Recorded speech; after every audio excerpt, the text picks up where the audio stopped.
Yeah, Seamus Deane was born in Derry in 1940. He was educated in St. Columb's College in Derry and later in Queen's University, Belfast. From there, he went on to Cambridge to take a PhD, where he studied the English reception of the French Enlightenment and French Revolution in early 19th century Britain.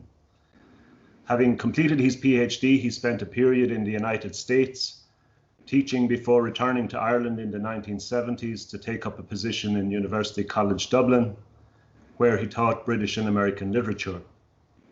In the 1980s, Seamus joined the Field Day Theatre Company, became its general director, and in that capacity, he organized a series of very distinguished and important pamphlets at the time, and later went on, of course, to become the general editor of the Field Day Anthology of Irish Writing, volumes 1 to 3.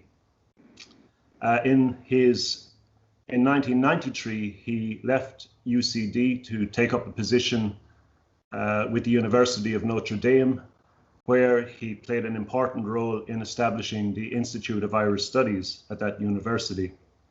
Three of Seamus's early books came out at the end of the 1980s: Celtic Revivals, Essays in Modern Irish Literature. Perhaps a signature volume appeared in 1985, A Short History of Irish Literature in 1986, The French Revolution and Enlightenment in England, a monograph based on his dissertation in 1988. And in 1995, he published another major volume, Strange Country. And later in 2005, he published Foreign Affections, Essays on Edmund Burke. As well as that, in his early career, Seamus was a poet. He published 3 volumes of poetry, and most famously, perhaps, Reading in the Dark in 1996, a Booker shortlisted novel about the Troubles, and one that has been translated into many languages since.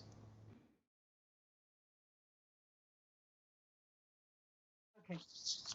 I first encountered Seamus when we both had essays published in a volume on Joyce, edited by Colin McCabe, way back in the early 1980s. At that time, I was pretty much a card-carrying post-structuralist, whereas Seamus was strongly associated with Marxism. And in those days, Marxists used to give post-structuralists a pretty hard time, accusing us of being bourgeois deviationists and so forth. Actually, there was some truth to this accusation, much though it annoyed me. But Seamus didn't buy into it. He had far too much intellectual curiosity to be doctrinaire. Of course, he could have demolished my position in a moment if he put his mind to it. But what I've always admired about him is his willingness to find validity in different points of view, as well as his virtuosity in detecting their limitations and self-contradictions. In all his books, it's thrilling to see the suavity, the panache with which he topples the reigning pieties of literary scholarship. And by doing so, he makes you see literary works in a completely new way. He's not afraid to find fault with the classics of Irish literature, for instance. He describes Maria Edgeworth's Castle Rackrent as a work of startling incoherence, and goes on to connect it to the startling incoherence of the Act of Union, which occurred the same year that the novel was published, if Castle Rackrent really is a novel, which Seamus disputes. I think Lukács once said that the truly social element of literature is the form. Well, Seamus shows an almost uncanny intuition for the way that literary form reflects and reconfigures the social order. Well, what I also value about his work is his immense learning, which is worn not so much lightly as with dash.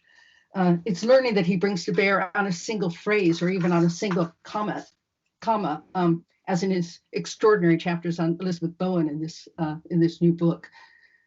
While Bowen has recently been reclaimed by Irish studies, as she should be, Seamus places her in an international world historical context. So the last September is not just about the fall of the Protestant ascendancy in Ireland. It's about the disintegration of 19th century European civilization in the aftermath of World War I. Seamus shows a rare finesse in balancing the claims of the local with those of the transnational. He's attentive to the distinctiveness of Irish writing, but also to its implication in a wider world, the world of decolonization, for example, or the world of global capital. And this, of course, is one of the implications of his title, Small World. The world is small because of its interconnectivity. I find his skepticism about the rhetoric of multiculturalism particularly bracing. He's rightly suspicious of the kind of pluralism that, in his own words, the kind of pluralism that refuses the idea of naming, that plays with diversity and makes a mystique of it. This pluralism, he claims, is the concealed imperialism of the multinational, the infinite compatibility of all cultures with one another, envisaged in terms of the ultimate capacity of all computers to read one another. Well, after a critique like that, nobody could think about diversity and multiculturalism in the same unreflective way.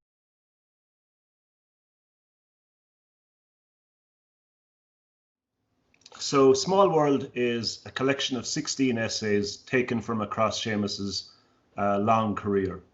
It includes essays dating back to the early part of his career, as well as several new essays on Irish women writers, including Elizabeth Bowen, Mary Lavin, and Anna Burns.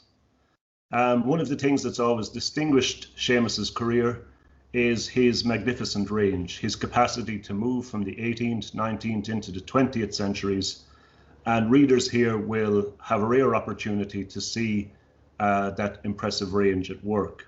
There are essays here on Swift, Edmund Burke, Wolfe Tone, essays on the Irish modernists, Joyce, Yeats, and Elizabeth Bowen, and several ventures as well into the more contemporary period, including a famous essay on Seamus Heaney, the famous Seamus, and one of my favorites in the volume, The End of the World.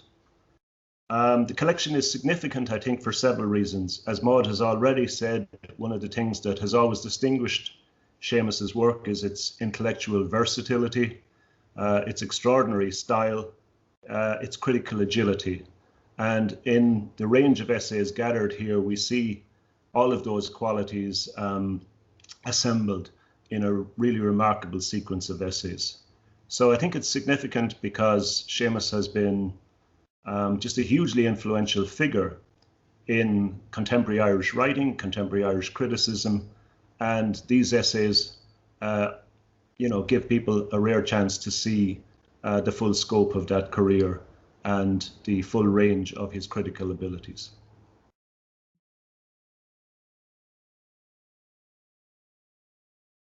Joe has just mentioned Seamus's work on women writers, which I particularly liked in Small World. He writes about Elizabeth Bowen and Mary Lavin, as well as this meteoric Northern Irish novelist, Anna Burns, who's just won the Dublin Impact Award for Milkman, which also won the Booker Prize and I think several other prizes. Apart from reviews, there hasn't been that much serious criticism of Burns's fiction, and I think Seamus is the first scholar of his stature to recognize the power and importance of her work. Seamus places Milkman in a tradition of works about the state of emergency that's prevailed in Ireland for much of its modern history. In Burns's case, this state of emergency applies to 1970s Ardoyne, the working class Catholic area of Belfast, though the time and place are never identified as such. And here the anonymous narrator, who's identified only as middle sister, bears witness to the horrors of the troubles in what Seamus describes as, quote, a headlong, partly literary, partly demotic, televisual voiceover style that seems to be a self-consciously adopted defense against the traumatic, surreal circumstances of this militarized world. This is a world of binary divisions where any hint of admixture or ambiguity gives rise to hostility. To subvert this polarization, Seamus suggests, Burns enlists the blending force of the hyphen. He asks, has the hyphen, which also operates as a minus sign, ever been worked so hard, ever before had an emotional range from the sinister to the welcoming? Well, this ingenious attention to detail is characteristic of Seamus's work. In Small World, he's particularly dazzling about punctuation, grammar, and syntax. In his discussion of Bowen's The House in Paris, for instance, where several key scenes occur in front of a mantelpiece, Seamus writes, The marble mantelpiece acts as a magnetic field on the syntactical surround, sending prepositions into single file at the tail of a phrase, like a comet streaming all it meets behind in its wake. Well, there's something almost dandyish about that sentence in the best way. It's both playful and brilliantly exact. Whenever I read Seamus's work, I keep thinking, I wish I'd thought of that. And maybe even more so, I wish I'd said it like that. Well, there are a great many essays one could pick from this volume, but if I were to pick one, if I were forced to pick one, I think the one I might pick, just because I think it has been out of circulation for a while, is the one on Ulysses, Ulysses, the Exhaustion of Literature and the Literature of Exhaustion. As we approach the centenary of Joyce's famous classic, I think this essay is one that readers will really enjoy and really show some of the qualities that Maud has just mentioned.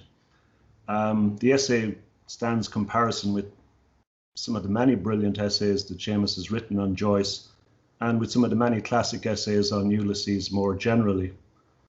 As Maud says, Seamus has never been afraid to critique some of the great classics of Irish literature. He has a canny eye for their accomplishments, but also for perhaps some of the things that we don't like to mention about them. But this essay is not a critique of Ulysses. It's really an essay that thinks about modernism or thinks about Ulysses, not in terms of the avant-garde, not in terms of breakthroughs, but as a literature that emerges out of a sense of exhaustion, the exhaustion of European culture after World War I, and the difficulty of renovating something from a civilization which in many respects has been shattered to pieces. It's a wonderfully acerbic essay. In some ways, as I read it recently, I thought of it as an essay in which Seamus out-Stephens Stephen Dedalus in its kind of flummoxed acerbity. He spares nothing while totally appreciative of the extraordinary achievements of the novel, he spares nothing in reminding us that those achievements come from a sense of impotence, from a sense of being stymied, and from a sense of the difficulty of recovering anything from the shambles of World War I, and that World War itself being a symptom of something deeper.